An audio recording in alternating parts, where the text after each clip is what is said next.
She was buried on a cold October morning in 1908. The record is there, plain as ink on faded parchment. The official death certificate, signed by Dr. Edmund Harwick himself, lists the cause of death as consumption, what we now call tuberculosis. Age 23. Name Eleanor Margaret Whitfield. And if you were to walk the quiet rows of Hillrest Cemetery today, you'd still find her resting place, Plot 17, a granite headstone, weather-worn by more than a century of rain, frost, and harsh New England winters, marks her passing. A young life, cut short, sealed forever beneath the soil. At least that's what history insists. But history has a strange way of bending, because just 4 years later, in 1912, Eleanor seems to return. She appears impossibly in a formal wedding portrait, not as a blur, not as a smudge of light, not as some trick of the camera, but clear, sharp, alive, standing among her family, smiling with the same mysterious expression that once made her the pride of Milbrook. The first time you see the photograph, your brain revolts.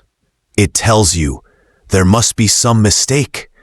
Surely it's a cousin, a lookalike, someone misremembered. But then comes the second punch. Everyone in that picture was identified. Every guest, every relative, and none matched Eleanor. None could, because by then she had already been dead and buried for nearly half a decade. This is not a story about camera glitches or shadows that resemble faces. It is not the tale of a rumor inflated by time. What you're about to hear is something heavier, stranger, more unsettling. It's the kind of story that leaves even the most rational minds scratching at the edges of possibility. Because at its heart lies a question none of us can comfortably answer. What happens when the barrier between the living and the dead proves thinner than we want to believe? Now, if you've ever lost someone, and most of us have, you already know how powerful memory can be. A voice that lingers in your mind. A favorite song that instantly pulls you back. The scent of perfume that seems to arrive out of nowhere. These moments remind us how strong the bonds of love and grief really are. They can feel so real, so immediate, that for a split second, it's as if the person never left. But in Milbrook, 1912, what the Whitfield family experienced wasn't fleeting memory. It wasn't a dream. It was an image burned directly onto photographic plates, captured by the unblinking eye of a professional camera. Evidence you could hold in your hand. Evidence that stared back at you with green eyes and an enigmatic smile. And here's where the contrast makes it impossible to look away. On one side, we have hard fact, a certified death, a documented burial, a grave untouched for years. On the other side, a photograph developed by experts, authenticated again and again across generations, showing a woman who should not exist. Two truths collide, and when they do, the result is a story that refuses to be buried. So what really happened that June afternoon at the Whitfield estate? Who or what stepped into that photograph? Was it Eleanor, reaching back across the veil? Or was it something else entirely? Something that defies the categories we use to separate fact from faith, science from superstition? The answers, if they exist, are not simple. But the journey to uncover them takes us into a town where secrets were currency, into a family torn between grief and duty, and into the heart of one of the most enduring mysteries in American folklore. And it begins, as all haunting stories do, with a life cut too short and a return no one can explain. To understand why this photograph shook Milbrook to its core, you first need to know the place where it happened and the family at its center. Milbrook, in the early 1900s, was the kind of New England town where the church bells set the rhythm of life, and gossip moved faster than the morning milk wagon. Nestled in the Connecticut River Valley, it was a community of clapboard houses, cobbled streets, and smokestacks from the textile mills that hummed day and night. By outward appearance, it was a prosperous town, stable and respectable. But beneath the surface, Milbrook was like any small town. Secrets tucked behind lace curtains, rivalries whispered over fences, and stories that traveled farther than the truth. And no name in Milbrook carried more weight than Whitfield. For 3 generations, the Whitfields had been the town's cornerstone. They owned the largest textile. Their money built the library. Their donations kept the church doors open, and their 3-story Victorian mansion on Elm Street served as the backdrop for nearly every major social event. To be invited into the Whitfield home was to be recognized as someone of standing. To fall out of their favor was to feel it everywhere, from the bank to the grocer's counter. Charles Whitfield, the patriarch, was a man of business, proud and disciplined. His wife, Margaret, embodied refinement, known for her charitable work and her strict adherence to propriety. Together, they represented the kind of family others aspired to emulate or quietly resented. And then there were the daughters. Catherine, the youngest, carried the dutiful charm expected of her. But it was Eleanor Margaret Whitfield, who was the jewel of the family and the town, with auburn hair that caught the sun and green eyes that seemed to look through you rather than at you. Suitors traveled from neighboring towns, even from Boston, hoping for a chance to win her favor. Some called her the most beautiful young woman in the county.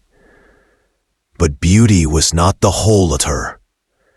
Eleanor was different, not in a way that could be neatly explained, but in the way people whispered about when they thought no one was listening.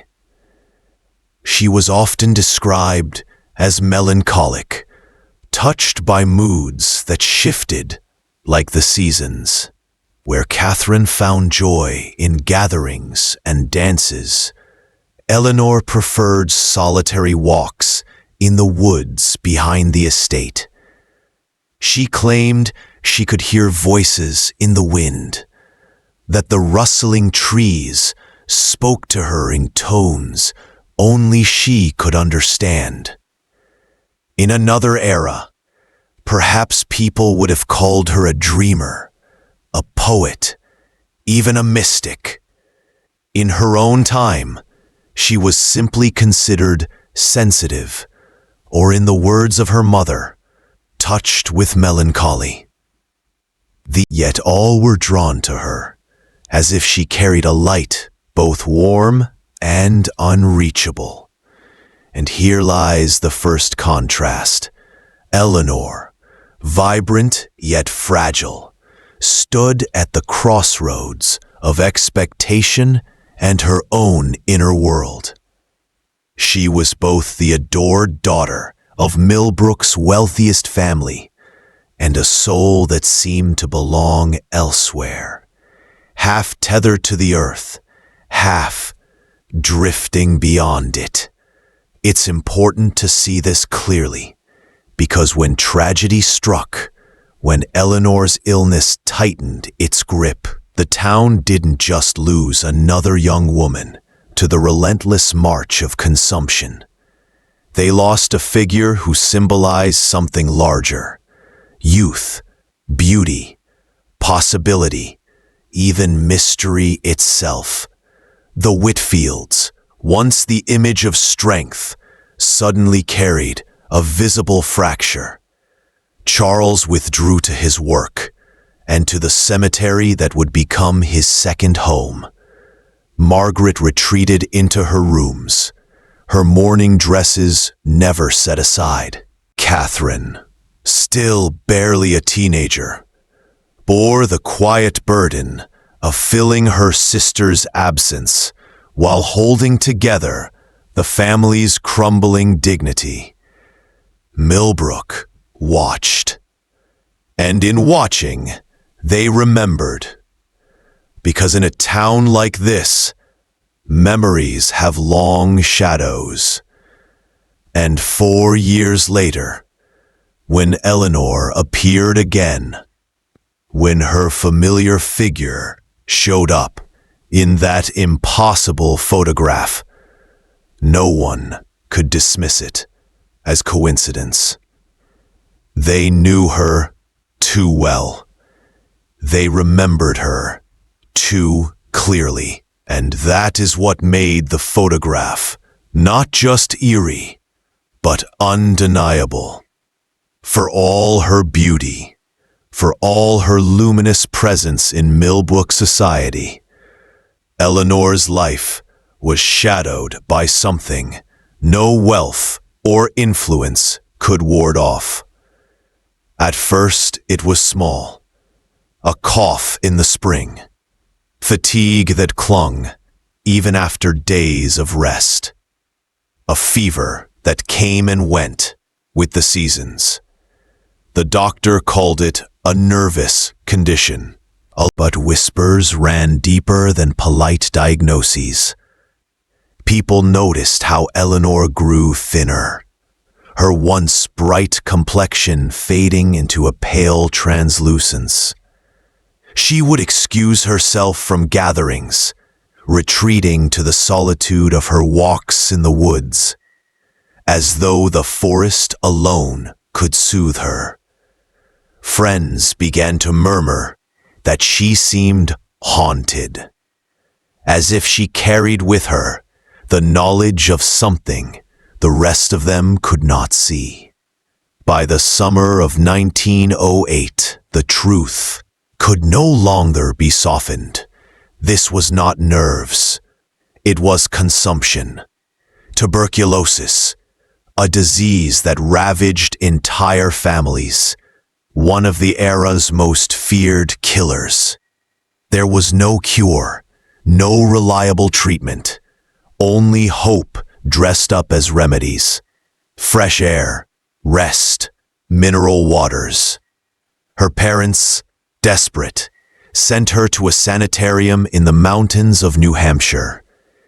The air there was crisp, the pine forests dense, the promise of healing almost believable. Families sent their daughters there with prayers, convinced that mountain breezes could cleanse weakened lungs.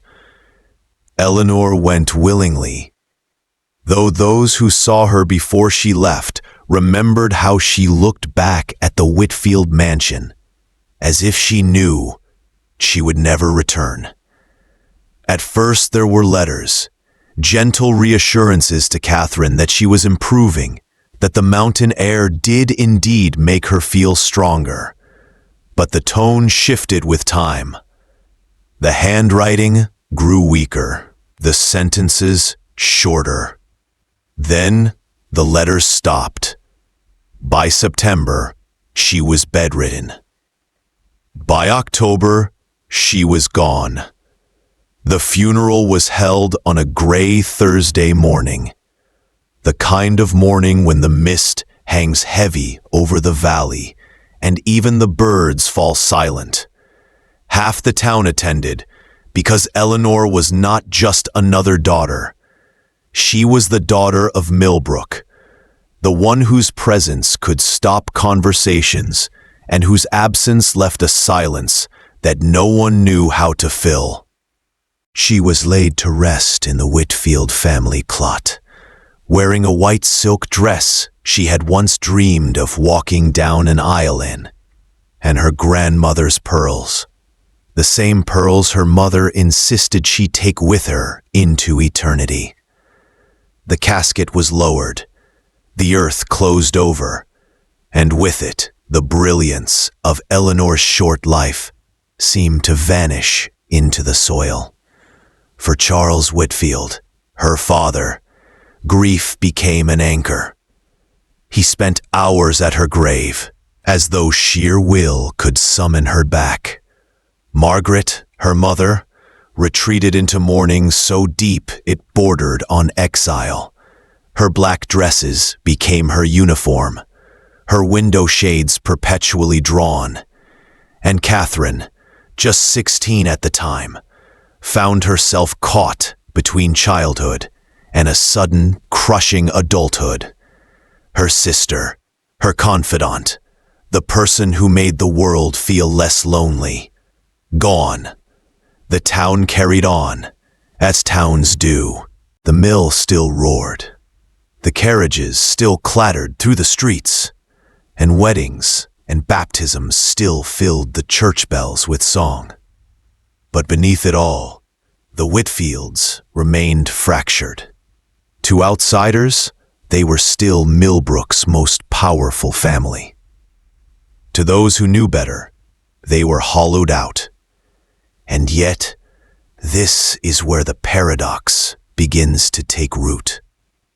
For while the earth had claimed Eleanor, Milbrook never stopped whispering her name. Her memory lingered in the hallways of the mansion, in the pew where she once sat, in the garden paths she walked alone. Some claimed her presence could still be felt in the rustling trees. Others swore they glimpsed her shadow on dusky evenings. Grief has a way of blurring the line between absence and presence. But in Milbrook, in the years that followed Eleanor's burial, the line grew thinner, fragile, breakable. Because although her body lay in Plot 17, Eleanor Margaret Whitfield had not yet finished her story. By 1912, the Whitfields were a family still draped in shadow. Grief hung over Elm Street like fog. But time has a way of nudging even the most sorrowful forward. And for Catherine, Eleanor's younger sister, life had begun to open its doors again. At just 20 years old, Catherine announced her engagement to Thomas Aldrich, heir to a banking fortune from the next town over. The match was exactly what Milbrook expected. Wealth aligning with wealth. Tradition cementing tradition. For the Whitfields, it promised more than social prestige. It promised healing. But chance to replace sorrow with celebration, to remind the town and themselves that joy was still possible. The date was set for June 15th, 1912. Invitations, hand-engraved on the finest paper, were dispatched as far as Boston and New York. The ceremony would take place in the gardens of the Whitfield estate, under the canopy of elm trees that lined the property. The reception was to follow on the sprawling lawn, with lanterns strung overhead and musicians hired to play until the early hours. It was not simply a wedding. It was a statement. The Whitfields were rising again. And yet, Catherine's request for the day would prove fateful. While most weddings of the time were documented with a simple portrait of the bride and groom, Catherine insisted on something unusual. She wanted the entire family, along with the wedding party, captured in a single, formal portrait. Everyone who matters, she reportedly said, should be preserved in this moment. To fulfill this wish, the family brought in Samuel Hartwell, a professional photographer from Hartford, known for his meticulous craft. Hartwell was no amateur with a handheld camera. He was a man of precision, with a reputation for capturing governors, mill owners, and society weddings. His large-format camera, his careful attention to light and composition, and his insistence on perfect stillness made his work the pride of every family who could afford him. On that warm June afternoon, Hartwell positioned the group on the grand front steps of the Whitfield mansion. The bride and groom stood at the center, radiant in youth and promise. Charles and Margaret Whitfield took their place to one side, Thomas's parents on the other. Around them clustered cousins, uncles, close family friends, nearly 20 in total. Everyone dressed in their finest. Everyone smiling for what was meant to be a portrait of rebirth, of celebration. Hartwell worked methodically. The camera required several seconds of exposure, so he instructed the group to remain perfectly still. He adjusted angles, rechecked shadows, then triggered the shutter. To be safe, he took 3 plates in total, ensuring at least one would be flawless. The group held their breath each time, then released into laughter when he finally declared it done. That evening, in a makeshift darkroom set up in the carriage house, Hartwell developed the plates. By morning, he presented the Whitfields with the results. Sharp, elegant images that captured the occasion in every detail.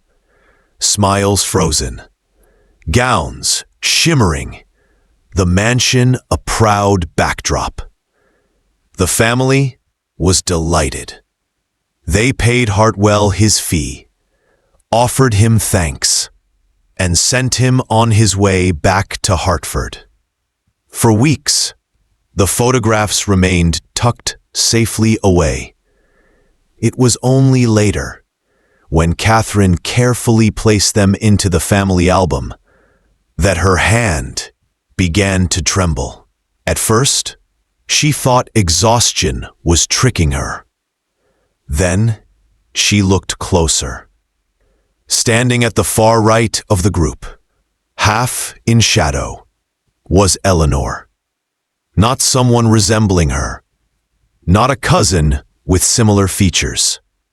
It was Eleanor, exactly as she had been in life. The auburn hair, the favored church dress, the same enigmatic smile that once set half the county whispering. Catherine dropped the album. Her chest tightened, her breath caught. For 3 days, she refused to look again, terrified that grief had blurred her vision. But when at last she reopened the album, Eleanor remained. Unmistakable, undeniable. It was supposed to be the happiest day of her life. And yet, Catherine had unwittingly preserved not just her wedding party, but her dead sister, standing among the living. When Catherine first saw Eleanor in the photograph, she told herself it was grief playing tricks on her eyes. The mind, after all, has its own cruel way of replaying what it has lost. She tucked the album away, convinced that with rest and distance, the vision would dissolve. But 3 days later, when she opened it again, Eleanor was still there, clear, crisp, smiling faintly from the edge of the group, as though she had never been gone at all. Catherine's first instinct was disbelief. Her second was fear. She carried the photograph to her mother's room, her voice trembling as she urged Margaret to look. Margaret took one glance, her face drained of color, and she collapsed. The shock was so severe that a servant had to summon Dr. Harwick immediately. When he arrived, Catherine pressed the photograph into his hands. Dr. Harwick was not a man prone to superstition. He had signed Eleanor's death certificate himself. He had stood over her lifeless body, recorded the cause, and overseen her burial.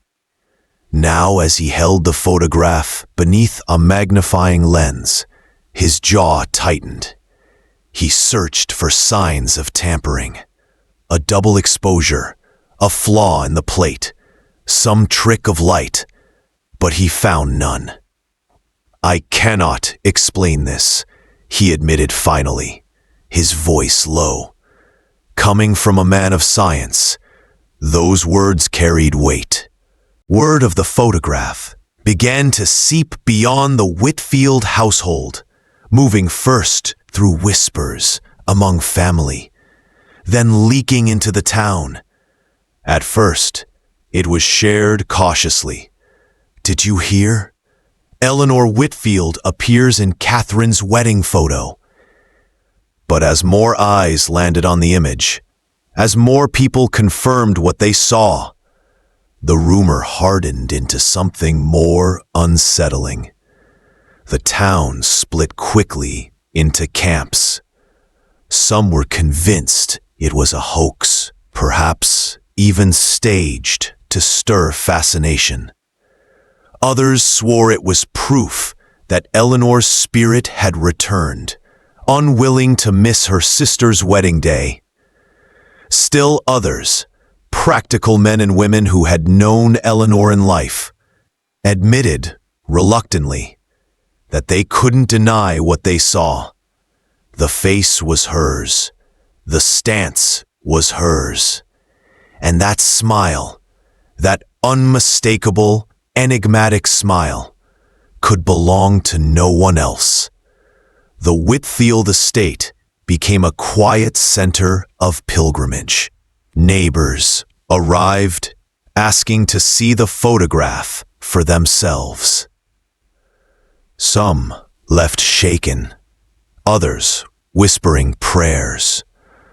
The local minister, pressed by his congregation, studied it carefully. His verdict was cautious. "There are mysteries known only to God," which, of course, only deepened the unease. And then came the most chilling discovery of all. It was Catherine herself who noticed it first. Eleanor wasn't just standing there in her familiar dress. She was wearing her grandmother's pearls, the very same necklace she had been buried with in 1908. Margaret confirmed it. Dr. Harwick confirmed it.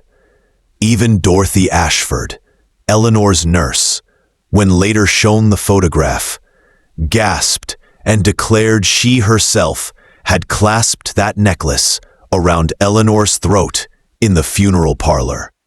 If the image had merely resembled Eleanor, skeptics could argue coincidence. But the pearls? The pearls buried with her beneath 6 feet of soil? That detail transformed the photograph from a curiosity into a riddle no one could unravel. The ripple spread. Samuel Hartwell, the photographer, was summoned back from Hartford, shaken by the suggestion that his reputation might be at stake.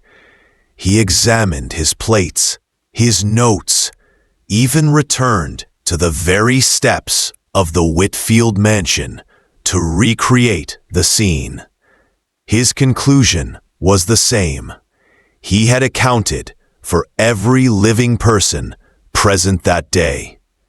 Eleanor had not been one of them, and yet there she was, in his work, as vivid as anyone else. By now, the photograph was no longer just a family anomaly. It had become Milbrook's obsession. Townspeople spoke of little else. Was it fraud? Was it grief etched into glass? Or was it, as some dared to whisper, proof that the boundary between the living and the dead was thinner than they had ever imagined? What had begun as Catherine's private shock had ignited into a firestorm of questions, doubt. As the weeks turned into months, the Whitfield's wedding photograph refused to fade into rumor. Instead, it grew heavier, more persistent, like a splinter the town could not ignore. And Catherine, determined to uncover the truth, did something bold. She hired a private detective, William Morrison, a Boston investigator known for his work on unusual cases, arrived in Milbrook with skepticism written across his face. He had little patience for ghost stories. His job, as he explained, was to strip away superstition and uncover the mundane truth hiding beneath. For 2 weeks, he combed through the town. He interviewed every member of the wedding party, examined Hartwell's plates with instruments brought from the city, and reviewed every account of Eleanor's death. When his report was delivered, its conclusion rattled the town. The photograph was genuine, unaltered, free of manipulation. The woman in the image was indeed Eleanor Whitfield, 4 years dead, her grave undisturbed. Morrison confirmed it through testimonies from the funeral director, the gravedigger, and even Dr. Harwick himself. Each detail matched. Eleanor had died. Eleanor had been buried. And yet, Eleanor appeared. The effect was electric. Skeptics leaned harder on the idea of trickery, but with a professional detective confirming authenticity, the lines began to blur. Milbrook found itself trapped between logic and the impossible. And then, the story leapt beyond the valley. By 1913, word of the photograph had reached Hartford, Boston, even New York. Newspapers hinted at it in cautious language.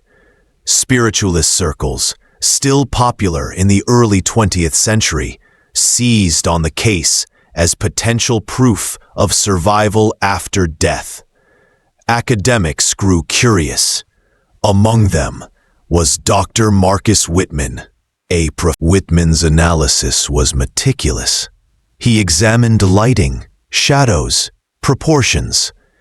If Eleanor's figure had been inserted fraudulently, it would have required extraordinary planning and skill, far beyond what 1912 photography typically allowed. What he found instead was unsettling. Eleanor's presence in the photo was consistent with the natural light that afternoon. Even more curious, when studied under magnification, her form appeared slightly translucent compared to the others. Whitman published his findings in the Journal of Psychical Research, where he concluded that the Milbrook photograph represented either the most advanced fraud in history or something genuinely unexplainable. And he was not alone. Sir Arthur Conan Doyle, creator of Sherlock Holmes and a passionate supporter of spiritualism, corresponded with those involved in the case. Though he never traveled to Milbrook, Doyle declared the photograph among the most compelling evidence for survival after death he had encountered. His endorsement gave the story international reach and also drew skeptics eager to tear it apart. But here's where the story takes its sharpest turn. Time did not weaken the mystery. It only strengthened it. Decades later, in 1978, a team from the University of Connecticut's photography department subjected the photograph to modern analysis. They used electron microscopes, chemical testing, and computer enhancement to reveal details invisible to the naked eye. Their conclusion echoed every investigation before them. No signs of tampering, no evidence of double exposure, no fraud. If anything, their work revealed Eleanor's image with greater clarity, showing fine textures in her dress and expression that would have been nearly impossible to fabricate with 1912 technology. Space is busy work. Each generation brought sharper tools, more advanced ways of seeing, and each time the mystery deepened. The photograph held its ground. By now, it had become more than a family relic or a town curiosity. It was a phenomenon, studied by detectives, professors, scientists, and spiritualists alike. And no matter how many experts touched it, no matter how many theories were proposed, the central question remained unsolved. How did a woman, dead and buried for 4 years, step so vividly into her sister's wedding day? What makes the story of Eleanor Whitfield so haunting isn't simply that her face appeared in a photograph. It's how it happened. In broad daylight, during a formal occasion, surrounded by 20 living witnesses who noticed nothing unusual at the time. There were no flickering candles, no dimly lit seance rooms. This was not a whispered tale told around a campfire. It was a wedding portrait, staged with precision, captured by a professional, preserved on photographic plates, and confirmed again and again over the span of decades. And yet, there she is. Eleanor's death is not in dispute. The records exist. The grave remains. The testimonies of doctors, family, and townspeople all align. And still, Somehow, her likeness stands among the living, pearls around her neck, smile untouched by time. For Catherine, the photograph was never just a mystery to be solved. It was a reunion. She would later confide to close friends that she felt Eleanor's presence at other turning points in her life. The birth of her children, the return of her husband from the Great War, the passing of her parents. In private letters, discovered after her death in 1972, Catherine wrote with certainty that her sister had not left her, that love itself had bridged the impossible divide. Think about that for a moment. If you've ever lost someone, you know how desperately the heart longs for their return, even just for a fleeting instant. A dream, a memory, a sudden sense that they are near. Most of us write it off as imagination. But what if imagination isn't the right word? What if those moments are not tricks of grief, but glimpses of something deeper? That's the unsettling power of this photograph. It forces us to confront the limits of what we know. Skeptics will argue that every mystery has an explanation, even if we haven't uncovered it yet. Believers will say it is proof that love, memory, or spirit can outlast the grave. And somewhere in between sits the rest of us, staring at Eleanor's smile and realizing that maybe the world is not as neatly divided as we pretend. Modern analysis has only sharpened that tension. Spectral studies have shown Eleanor's image reflects light differently than the others in the photo. Computer enhancements reveal she looks directly into the camera, while everyone else gazes slightly aside. These details resist simple dismissal. They stand as quiet reminders that science, for all its power, cannot yet answer every question. But perhaps the most profound part of this story is not about ghosts at all. It is about the bonds we share, bonds that grief cannot erase and that time cannot sever. Eleanor was not a medium, not a mystic, not someone who courted the supernatural. She was a young woman who loved her family deeply and who died too soon. If she truly returned, maybe it was not to terrify or astonish, but simply to be present for her sister on the most important day of her life. That possibility lingers. Today, the photograph rests behind glass at the Milbrook Historical Society. Visitors still gather before it, some shaking their heads, others shivering at the familiarity of Eleanor's gaze. And almost all leave with the same feeling, a sense of being watched, as though her eyes follow you from the frame. So we return to the questions. Was Eleanor truly there, standing at her sister's side 4 years after her death? Did love itself break through the finality of the grave? Or are we witnessing something else entirely?